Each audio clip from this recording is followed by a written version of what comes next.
So here's two pieces of advice, and take them with a grain of salt. One, don't give advice unless you're in an advisable position.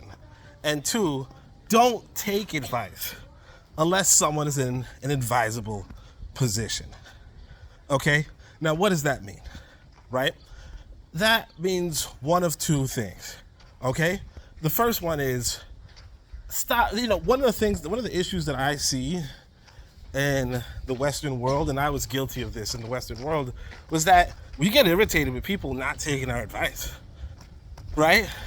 And most people in the Western world don't take your advice, even though you're like, hey man, we gotta unite, we gotta do this, we gotta do that. The reason why they don't take your advice is because you're in the same damn ocean.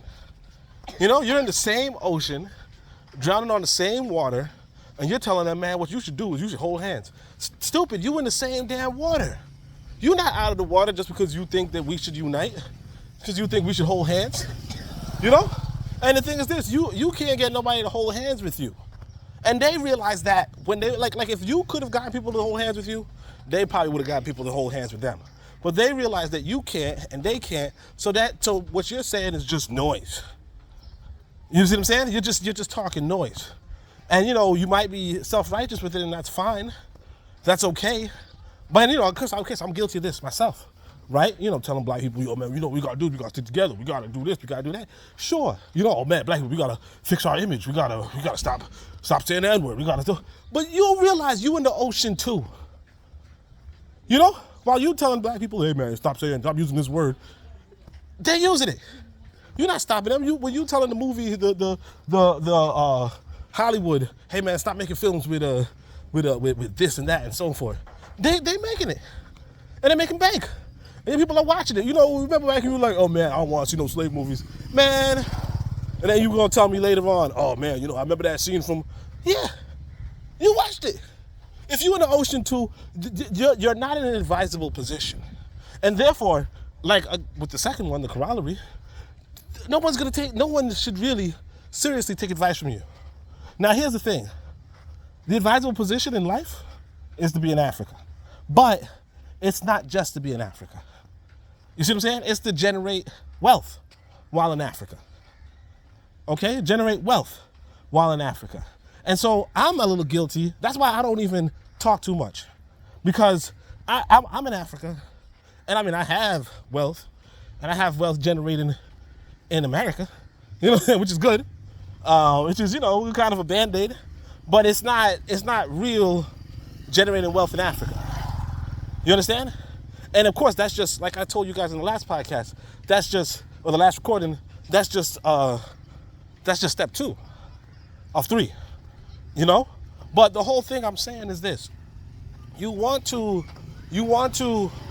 because I'm not even generating the wealth like I want to, now of course, I just, told my wife, open up this spot and let's see if we could generate something there, right?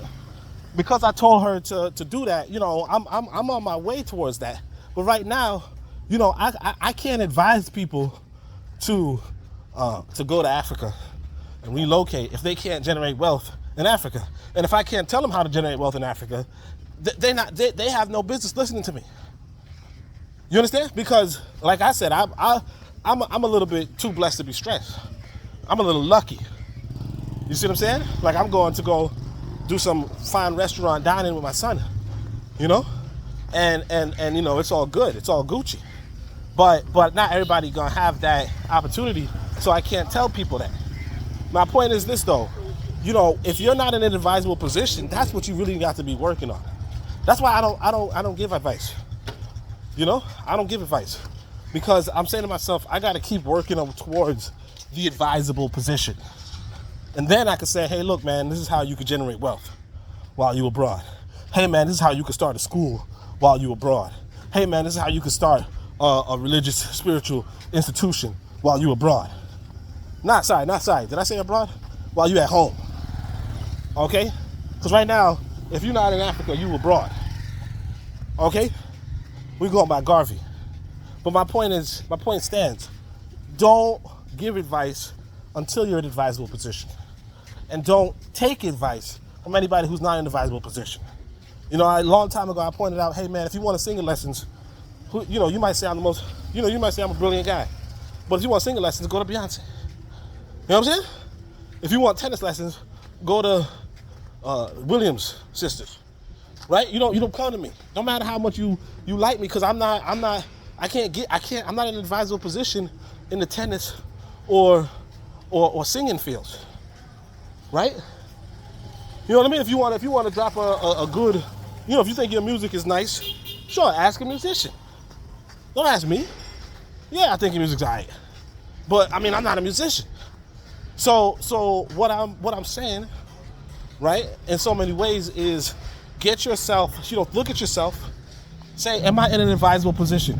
And if I'm not, all right, how do I get into an advisable position?